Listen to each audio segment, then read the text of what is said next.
Hello everyone, welcome to my channel. Today I want to talk real quick about filters in Revit. But before I do that, I want to quickly let everybody know that this Jarvis file for master planning is available online now. I'll post a link in the description in the video so that you guys can find that and download it and watch my videos to figure out how to use it. So let's get going here. Filters. There's two different ways that filters work in Revit. There's graphic filters and there are schedule filters. Schedule filters control the numbers and your schedules, and graphic filters obviously control the graphics in your views. Now, the way that I use graphics and schedule filters in this file is pretty intense. I have a whole lot of different filters controlling a whole lot of different things. So I'm going to keep it simple. I'm just going to show you a handful of little tricks, and starting with graphics here. So if I go down, I'm mainly going to use these views down here. And if you notice, each of these 3D views only shows up the buildings and the parking and the garages that are in certain parcels. So parcel D, you're only seeing buildings in parcel D. Parcel C, you're only seeing buildings in parcel C, etc. So if I go ahead and click into this view, you'll notice that each of these views, each of these little 3D views has the same view template applied to it. HUD parcels. But if I go to my parcel A here, if I click into this, you'll see your override VG filters here is unchecked. That means the filters can vary by view, meaning the filters are not consistent across all of these view templates. So what I have to do to check these filters out and manipulate them is actually go up to visible graphics override. So if I go up here and select filters, you'll see these are all my filters that I have built into here, at least that are applied to this view. So all of the filters are enabled. All of these will be checked. The main things to look at here are visibility. So if I have a filter that's unchecked, that means it won't be visible. If that geometry has those parameters assigned to it, it will not be visible. You can also use it to control your line weights, your colors, and those kinds of things. Right here, you'll notice parcel A plane. That's the parcel plane, has this line thickness applied to it where the weight is 6. That's why we're seeing this thick line around here. So you can kind of tell which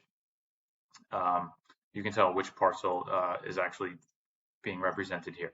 Now, the way that filters work is it pulls information from your parameters, and you have type parameters and instance parameters. So here are my custom instance parameters that I've built specifically for this file under data.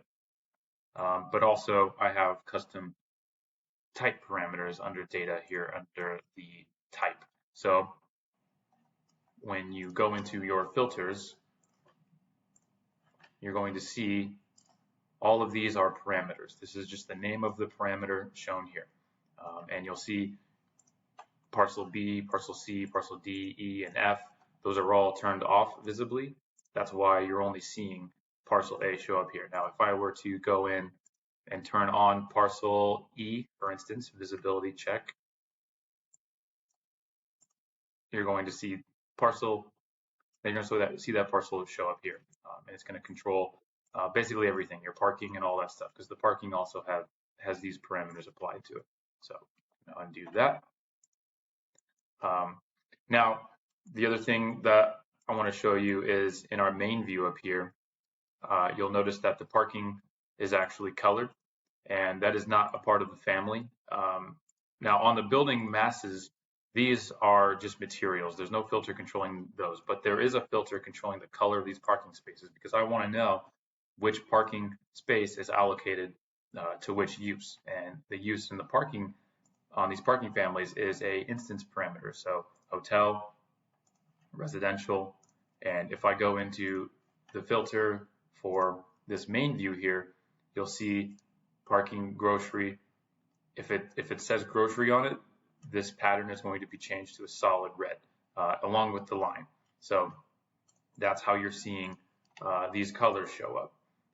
Also, obviously, when you pick residential, it's going to, when you type residential into that parameter, it's obviously going to show up under here as a residential schedule, and it's going to show you how much. So I'm going to show you how real quickly here to create a new filter. a new graphic filter in this view.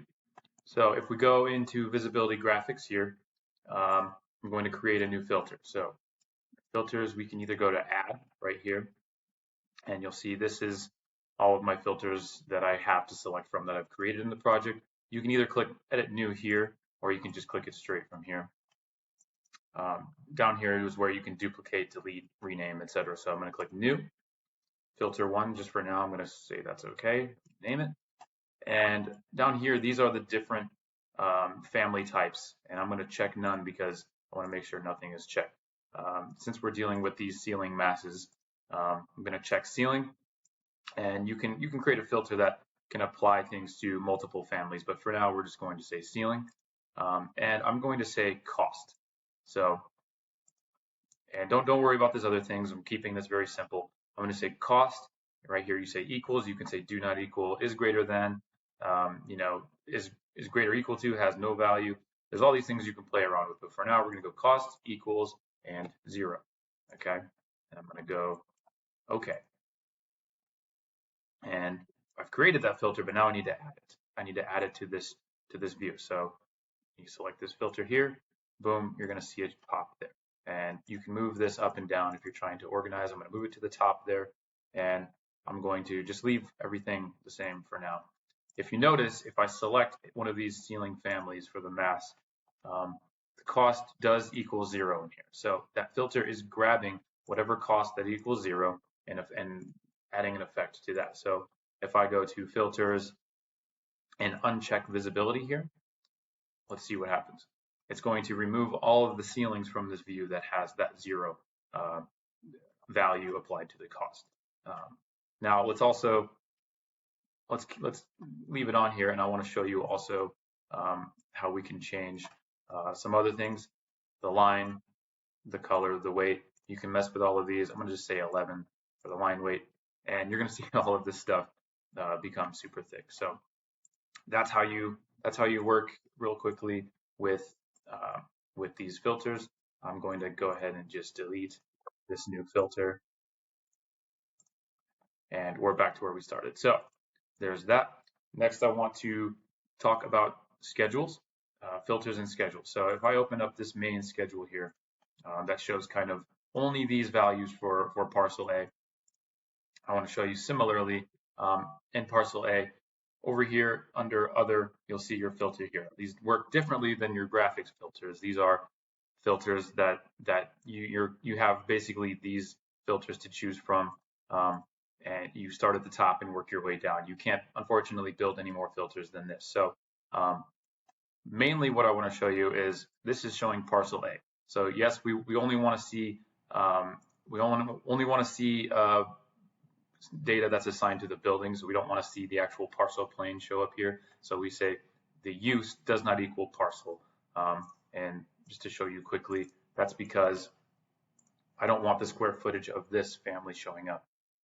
So use, I have this under parcel. It's not retail, it's not anything, it's just a parcel. So because I don't want that to show up in my filter, use does not equal parcel. So no square footage is being reported on that. Next, I only want this to show up in parcel A. So if I say, these are, again, you pull these down, these are your parameters. They can be type parameters or instance parameters. I have parcel, contains. This can be contains or equals. Right now I have it at equals because just in case I want to add 1A or anything like that.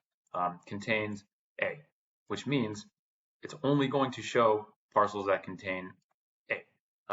If I were to remove this filter from here, it would show the information and data from all of these parcels, which if I go into here, I'll show you this big schedule at the top, which is a project wide data filter, does not have a parcel equals A or B. It's just showing all of those parcels, but it still does have your use does not equal parcel. I don't want garage showing up here, and I don't want service. There's all kinds of other things happening in this file to make it operate and work the way that it does. But point is, if you ever have trouble working with this or something, you have an issue, that's how you work with that. When you download this file and you start using it, though, you should not have to mess with any of the filters actually. The filters for graphics and for the schedules, they're all done for you. They're ready to go. Those same filters are applied to these garages to make sure that you have everything labeled properly. Because otherwise, if you've mislabeled, for instance, if you've mislabeled this B or 1 or something like that, B, watch what happens. It will disappear from this view and it will show up floating over in this view. So that's a way not only to make sure that your data is correct or your graphics are correct, but it's also to make sure your data is correct. Because if this is labeled, if these two buildings are accidentally labeled parcel B, you'll notice they disappear now from parcel A. So hopefully that's really helpful. I spent a lot of time building all of these parameters, not just the parameters, but the filters and the filters within schedules and all of this. And hopefully the idea is that you guys don't have to actually dive into this, because it's really it's a lot of work. It's pretty complicated. So that's what I'm hoping to get to you guys in terms of some value, and to make it so that you can do really quick design concepts. And hopefully this is helpful. Go ahead and leave a comment if you believe this is helpful, or contact me directly through my email, which is on my YouTube channel. So I hope this is real helpful for everyone. And I'll see you in the next video, guys.